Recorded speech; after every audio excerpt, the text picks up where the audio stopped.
The call light above room 4112 had been flickering since Tuesday, and Royce Dalton had already submitted the work order twice. Nobody else on the maintenance team had touched it.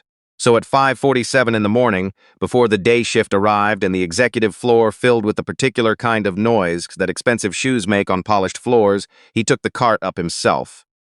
Hartwell Memorial Hospital was quietest at this hour. The overnight nurses moved with practiced economy. The cafeteria smelled like burned coffee and industrial disinfectant. Royce moved through it the same way he moved through everything, steadily, eyes open, taking in small details most people had trained themselves to stop seeing.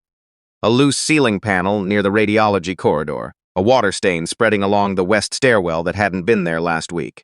His phone screen glowed once in his breast pocket. He checked it without stopping, a reminder he had set himself. Oliver's 8 a.m. check-in with the pediatric floor. Third one this month, which meant the pharmacy adjustment from 2 weeks ago still wasn't holding. He put the phone away and kept moving. On the 6th floor, where Hartwell Memorial's administrative offices live behind floor-to-ceiling glass, the lights were already on. That was unusual. Board meetings didn't start until 9, but when Royce turned the corner toward the executive conference suite, he could see through the glass that 6 people were already seated around the long walnut table, and none of them looked like they had slept. He gave it no more than a second's attention. His job was the call light above 412, not whatever pressure was cracking through the faces of hospital administrators at 6 in the morning. He pulled the access panel near the junction box 20 feet down the hall from the conference room door, set his toolkit quietly on the floor, and started working. Hartwell Memorial was the only hospital in Deering County. It had been here for 61 years. It employed more than 800 people. Nurses, techs, dietary staff, housekeeping, the people who fixed flickering lights before anyone else woke up, and it served a rural corridor where the next nearest emergency room was 47 miles of 2-lane highway away. For the past 2 years, it had also been hemorrhaging money. The details were not a secret. The county knew. The staff knew. Everybody in the building had heard the name Vantage Health Systems at least once, usually in a hushed voice near a break room. Vantage was a large regional healthcare corporation. It bought struggling hospitals the way certain investors bought distressed properties, quickly, cheaply, and with plans that rarely involved keeping everything intact. Hartwell's board had been in quiet negotiations for months. Today, according to the notice posted in the administrative break room, was the vote. Inside the conference room, Randall Thorpe had already placed the acquisition agreement at the center of the table. He was Hartwell's CFO, tall, deliberate in his movements, with the practiced calm of someone who had spent 20 years making complicated things sound inevitable. The financial case he had built was 37 pages of declining margins, rising liability projections, and depreciated equipment values that painted a picture of a hospital 2 quarters from collapse. He had walked the board through it twice. He had walked Dr. Annette Foss through it himself 3 weeks ago, sitting across from her in her office, while she pressed her fingers together and listened and finally said, very quietly, that if the numbers were right, she didn't see another path.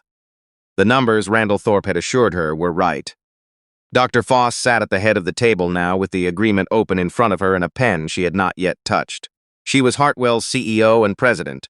53 years old, a former emergency physician, the kind of administrator who still walked every department once a week and knew the names of the housekeeping staff. She had not slept well in 3 days. The vote required a board majority, but the board had already signaled where it was heading. The financial case was airtight. She had looked at it herself. She had not signed yet because something in her chest that she could not articulate was telling her to wait 1 more minute. Royce was tracing a wiring fault along the junction box when a rush of cold air from the conference room door swept a page off the edge of the table and floated it into the hall near his feet. He noticed it the way he noticed everything, without intention, without looking for it. The page landed face up. The header read Hartwell Memorial Hospital, Consolidated Asset Depreciation Schedule, FY Current. His eyes caught it because numbers were the thing his brain had always done before anything else. The habit from a different life that had never entirely left him. He should have picked it up and set it back without looking. He looked. One line stopped him, not the depreciation figures, which were aggressive but structurally defensible, not the equipment write-downs. The line that stopped him was a subtotal under federal grant receipts. Applied to capital maintenance reserve. The number was blank. Not zero, blank, as if the cell had been cleared. Royce set his wire stripper down on the cart with a sound he immediately regretted making. His mind was already moving faster than his hands. Hartwell had received a CMS infrastructure grant 2 years ago. He knew this not because he read financial reports, but because the grant had funded the electrical panel upgrades he had spent 6 weeks installing on floors 3 and 4. The project manager had mentioned the grant number twice. He had seen the documentation attached to the work order. It was a federal capital grant, which meant it was required by regulation to be reflected as a recovered capital asset in any consolidated depreciation schedule. It wasn't there. He crouched slightly, reading again. The total reported net asset value was built on depreciation figures that did not include a significant federal capital recovery, which meant the reported asset position was lower, possibly much lower, than it actually was. His hands had gone still on the edge of the cart. Inside the conference room, Dr. Foss uncapped the pen. Royce Dalton was 39 years old. He had a 9-year-old son on the 4th floor of this building who needed a medication adjustment that only this hospital's pediatric team knew how to manage. He had a rent check due on the 15th and a 12-year-old truck with 2 new tires he had put on a credit card. He had a maintenance job that paid $22 an hour and a supervisor who had already written him up once for taking too long on a work order he had stopped to do correctly. He also had a master's degree in biomedical systems engineering from Case Western Reserve University that he had not mentioned to anyone at Hartwell Memorial Hospital, not because he was hiding it, but because it had stopped feeling relevant to who he was the day his wife died, and the shape of his life rearranged itself entirely around Oliver. He stood up and pushed open the conference room door. Every head turned.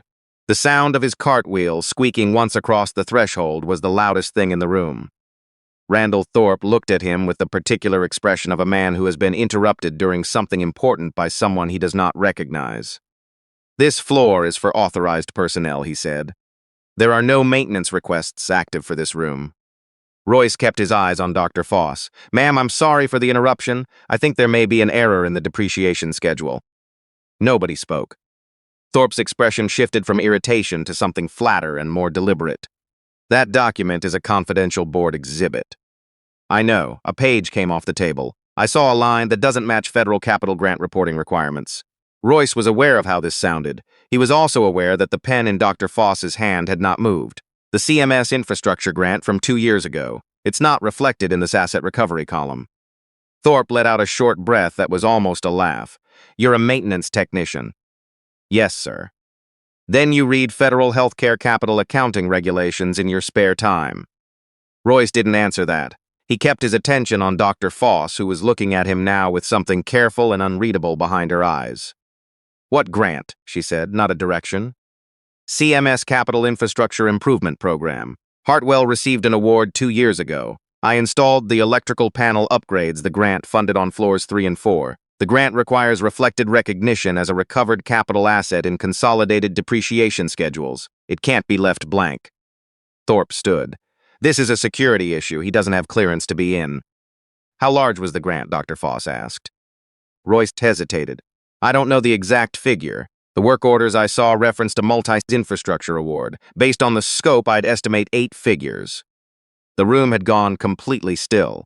A younger man near the end of the table, one of the financial analysts, barely past 30, who had spent the past 2 weeks building presentation slides for this meeting, had pulled his laptop slightly toward him without making a decision to do so. Dr. Foss looked at the analyst, Jordan, pull the CMS grant database and cross-reference Hartwell's award history. Randall Thorpe stepped forward. "Annette, this is not the time to." "Pull it," she said. Jordan Park's fingers moved across the keyboard. The room waited with the particular tension of people who are bracing for 2 opposite outcomes simultaneously. Thorpe folded his arms. The ceiling vent above the table pushed cold air across the untouched pen. Jordan stopped typing. He read the screen once, then again. "Hartwell Memorial received a CMS Capital Infrastructure Improvement Grant." He paused. $31.4 million. Awarded and disbursed 26 months ago. No one moved. "It's not in the depreciation schedule," Jordan said, quieter now. "The column exists. The value is empty." Thorpe's voice came immediately, smooth and practiced.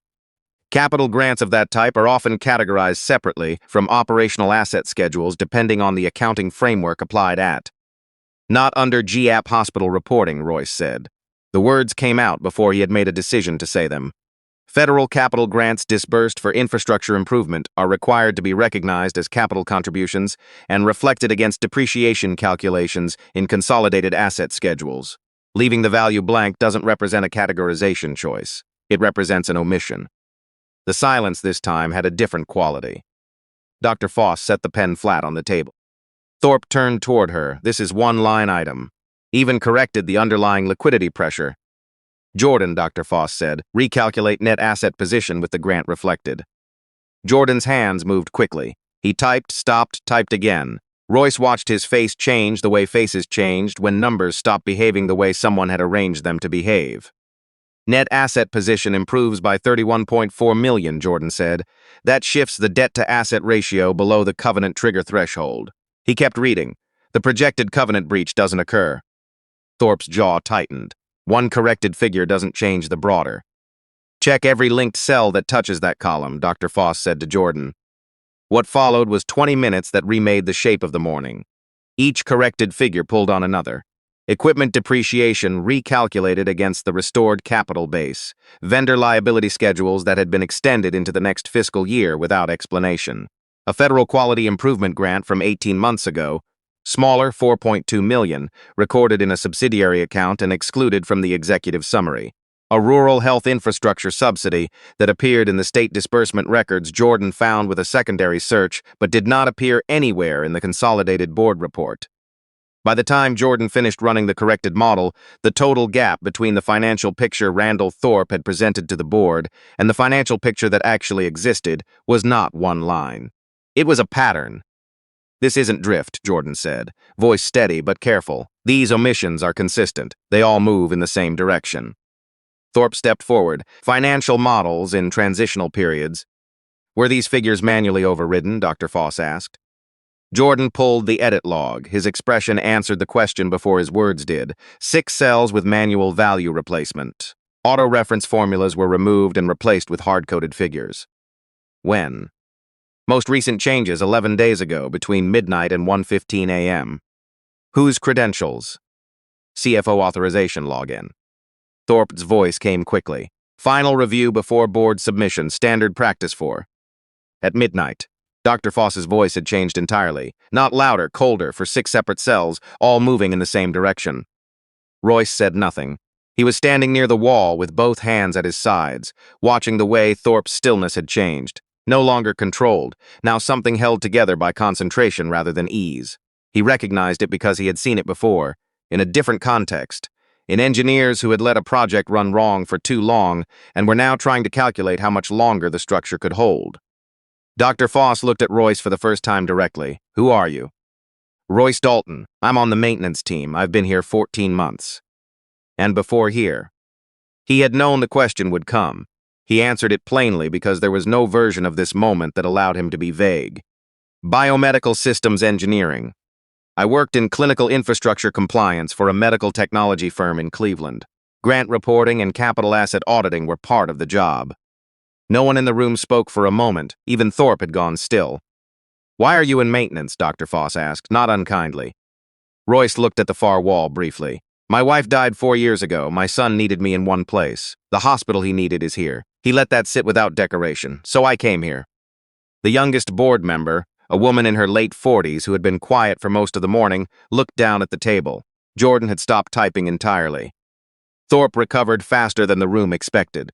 This doesn't change the fundamental reality of Hartwell's financial position. One corrected schedule. Jordan. Dr. Foss cut across him without raising her voice. Pull the acquisition agreement, find the asset valuation basis they used. Jordan opened a new file, read, cross-referenced, stopped. Vantage Health's acquisition offer is priced against the uncorrected asset position, he said slowly. If the corrected figures stand, Hartwell's actual value is significantly higher than what the offer reflects. Royce's mind had already moved there 30 seconds earlier. He said nothing because it wasn't his place to say it. But Dr. Foss's eyes had moved to him briefly as Jordan spoke, and something in her expression confirmed she had made the same calculation and was also watching to see if he had. She had. Randall. Dr. Foss stood now, both hands flat on the table. Who at Vantage Health were you coordinating with on the timeline for this filing? Thorpe's voice came measured, each word placed with care. I was coordinating with their acquisition team in the normal course of. Before the board vote, before this meeting, who? A pause that lasted exactly 1 second too long. Their CFO's office. And the midnight edits were made 11 days ago. Dr. Foss turned to Jordan. When did Vantage formalize their acquisition offer? Jordan checked 12 days ago. The room understood, not all at once. In sequence, each person arriving at it individually, the way people arrive at something they did not want to be true. Thorpe's composure fractured across his face in a way that lasted less than a second, but Dr. Foss saw it. Royce saw it. The board member at the end of the table who had been quiet all morning saw it too, and shifted her chair back slightly, as if creating a small distance between herself and the man she had trusted with Hartwell's numbers for 6 years. This meeting is paused, Dr. Foss said. Nobody leaves the floor. Jordan continued the audit. Beverly. She looked toward the hospital's legal counsel, seated near the wall. I need you on the phone with outside counsel in the next 10 minutes. Thorpe stood. Annette, think carefully. If this escalates publicly before the deal closes, the deal is not closing today. Her voice was final in the way that certain decisions are final before they are even spoken, because they had been true for longer than the moment they took shape in words. Thorpe's face changed completely. The composure didn't just fracture now, it went. What was underneath it was not remorse, it was calculation recalibrating. He looked once at the audit logs still open on Jordan's screen, then at the door, then at Royce standing near the wall. He moved toward the door faster than anyone expected. Royce was already there. Not because he had planned it. His body moved on instinct built from years of working in environments where problems didn't announce themselves before they became emergencies. He stepped into the doorframe as Thorpe reached it, not blocking him physically but occupying the space in a way that made leaving require a deliberate act. Thorpe looked at him with an expression that contained no embarrassment, no recognition of anything shared between them, only the cold focus of a man deciding whether an obstacle was worth the force required to remove it. Move, Thorpe said. I don't think you should leave right now, sir. Thorpe's shoulder drove hard into Royce's left side. The impact sent a sharp spike of pain along his ribs and pushed him into the doorframe. He caught himself against it, and in that same second, Beverly Strauss was on her feet, and Dr. Foss had her hand on the internal security line. Thorpe was already in the hallway, moving fast toward the stairwell. He made it as far as the landing between 6 and 5 before hospital security, responding to Beverly's call, met him coming from below. He stopped on the landing between them and stood very still, looking up and then closed his eyes for a moment with the expression of someone hearing the sound of something they built for a long time falling apart all at once. When security brought him back to the 6th floor, he did not look at Royce again. The board vote happened at 11:15 a.m. in the same conference room, with 3 additional board members who had been reached by phone and joined by video from across the county. Beverly had spent the previous hour walking every member through the corrected asset position, the audit log documentation, and the timeline connecting Thorpe's credential activity to Vantage Health's offer. The vote against the acquisition agreement was 7-1. Randall Thorpe was suspended pending a forensic accounting review and referral to the state attorney general's office. Vantage Health's acquisition team had not yet responded to the message Dr. Foss's office sent at 10:52 informing them that the deal was under review. When the room finally began to empty, attorneys gathering folders, board members speaking quietly near the door, Jordan running a final corrected report that would go to the County Health Commission by end of day. Dr.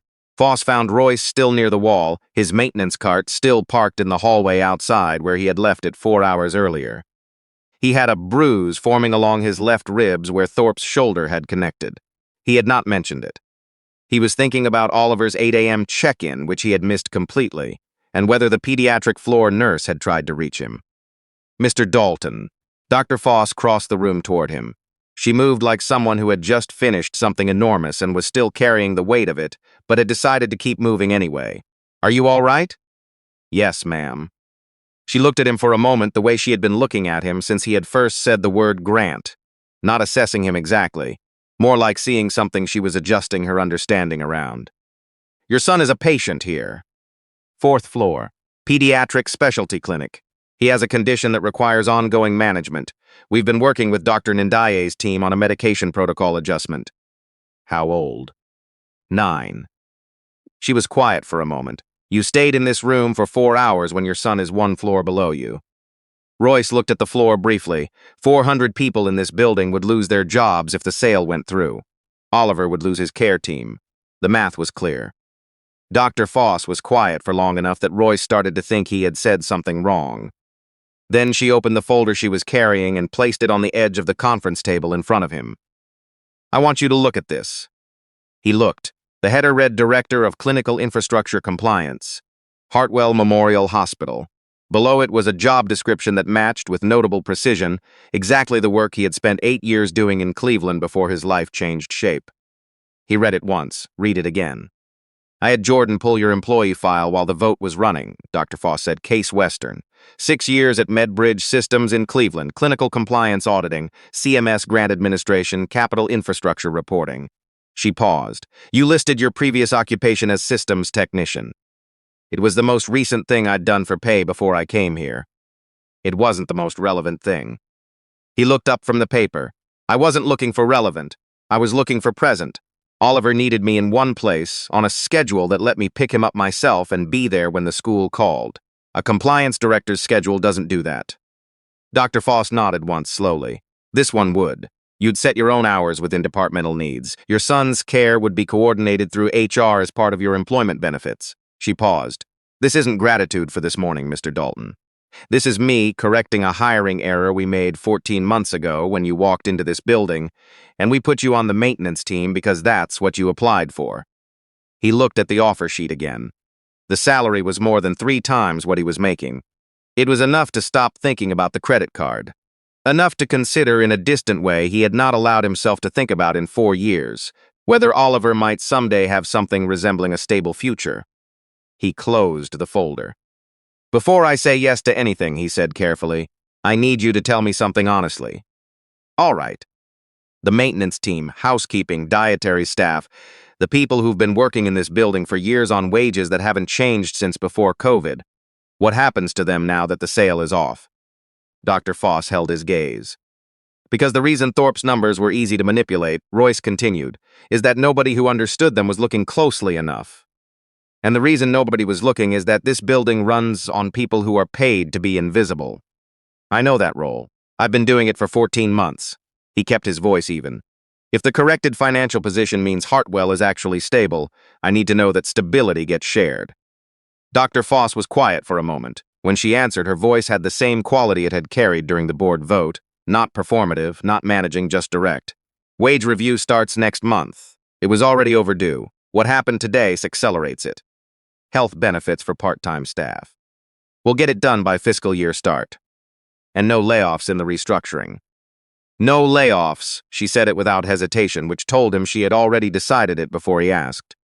He picked up the folder. "Then yes," he said. Down the hall, Jordan Park was still at his laptop, rebuilding the financial picture of a hospital that had come within one signature of disappearing. 2 nurses passed the conference room window without looking in, carrying the quiet efficiency of people who had no idea that the building they worked in had nearly been sold out from under them before breakfast. Royce stopped at the door and turned back once. "Dr. Foss, thank you for not throwing me out when I knocked." She looked at him for a moment with something in her expression that wasn't quite a smile but occupied the same space. "Thank you for knocking." He retrieved his cart from the hallway, pushed it to the service elevator, and rode down to the 4th floor. Oliver Dalton was sitting up in the pediatric clinic's family waiting area with a book open across his knees, wearing the gray hoodie he had insisted on bringing from home because hospital chairs were always cold. He looked up when the elevator doors opened and tracked his father crossing the lobby toward him with the particular assessment of a 9-year-old who has spent enough time in medical buildings to have learned how to read adults quickly. "You're really late," Oliver said. "I know." Royce sat down in the chair next to him. His ribs ached. He had not eaten since the granola bar he had shoved in his jacket pocket at 5:30 a.m. He was tired in a way that had nothing to do with sleep. "Did Dr. Ndiaye's team come by?" "They adjusted the dosage. They said try it for 2 weeks. Oliver studied his father's face. "What happened? You look like something happened." Royce thought about how to answer that for a moment. Work was complicated today. "Did you fix what was broken?" He looked at his son, the gray hoodie, the book across his knees, the way Oliver held his face in that careful, patient expression that he had learned too young and should not have had to learn at all. the face of a kid who had grown up understanding that things were sometimes hard, and his job was to wait without making it harder. "Yeah," Royce said, "I think we did." Oliver went back to his book.